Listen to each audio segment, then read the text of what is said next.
ইতিকাফের বিষয়ে কয়েকটি মাসালা এবং কয়েকটি আলোচনা আপনাদের সামনে তুলে ধরবো ইনশাআল্লাহ। সুন্নতে মুআক্কাদায় যে ইতিকাফ আমাদের, এটি হচ্ছে রমজানের শেষ দশকের ইতিকাফ, আর এটি অবশ্যই মসজিদে হতে হবে, আর মসজিদে হওয়াই বাঞ্ছনীয়। এটি রমজানের শেষ দশকে ইতিকাফ করার উদ্দেশ্য হচ্ছে শবে কদর তালাশ করা। আর এই প্রকার ইতিকাফ ব্যতীত রমজানের শেষ দশকের বাদে বছরের অন্য কোনো ইতিকাফ যদি কেউ করে থাকে সেটি হবে নফল ইতিকাফ।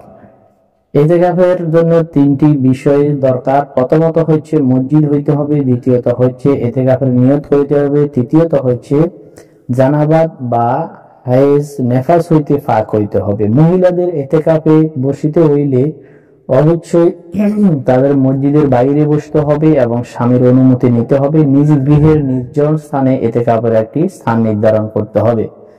আর স্বামীর অনুমতি ছাড়া ইতিকাফে বসা তাদের জন্য ঠিক হবে না। দ্বিতীয়ত হচ্ছে ইতিকাফের কিছু মাসালা মাসাইলও জানা দরকার। তো হাইজ নেফাস অবস্থায় কোনো মহিলা যদি ইতিকাফে বসে, তার ইতিকাফ করার প্রয়োজন নেই, ইতিকাফ হবে না। মাসালা, ইতিকাফকারী বসিবার জন্য ইফতারের পূর্ব মুহূর্তে মসজিদে প্রবেশ করতে হবে, আর ইতিকাফের দিনক্ষণ শেষে ইফতারের পর মসজিদ হইতে বের হতে হবে।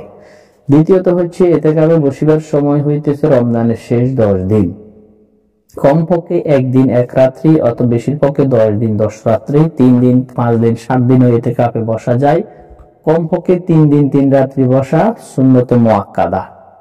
তৃতীয়ত হচ্ছে ইতিকাফের সময় দুনিয়াবি কথাবার্তা থেকে বিরত থাকতে হবে এবং একমাত্র আল্লাহ তাআলার ইবাদত বন্দেগীতে মশগুল থাকতে হবে। ইতিকাফের সময় চুপ করিয়া থাকা ঠিক না। চতুর্থত কথা হচ্ছে ইতিকাফের সময় নফল নামাজ আদায় করা, কোরআন তেলাওয়াত করা, জিকির আজকার করা, তাসবিহ তাহলিল পাঠ করা, দুরূদ শরীফ পাঠ করা ইত্যাদি এবং মাসালা মাসাইল নিয়ে আলোচনা করা, এটি হচ্ছে খুবই গুরুত্বপূর্ণ। আরেকটি কথা হচ্ছে ইতিকাফ হইতে দুনিয়াবি কোনো কাজের জন্য বের হওয়া যাবে না, তবে প্রস্রাব পায়খানা এবং ওযু গোসলের জন্য বের হওয়ার কোনো সমস্যা নাই, এটা দুরুস্ত আছে, বের হতে পারবে।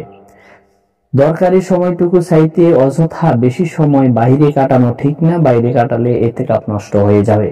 আর ইতিকাফ করা অবস্থায় কোনো ব্যক্তি তার ঘর থেকে মসজিদ থেকে বাড়িতে যাওয়ার কোনো সুযোগ নেই, বাড়িতে যাওয়া যাবে না। ধন্যবাদ সবাইকে।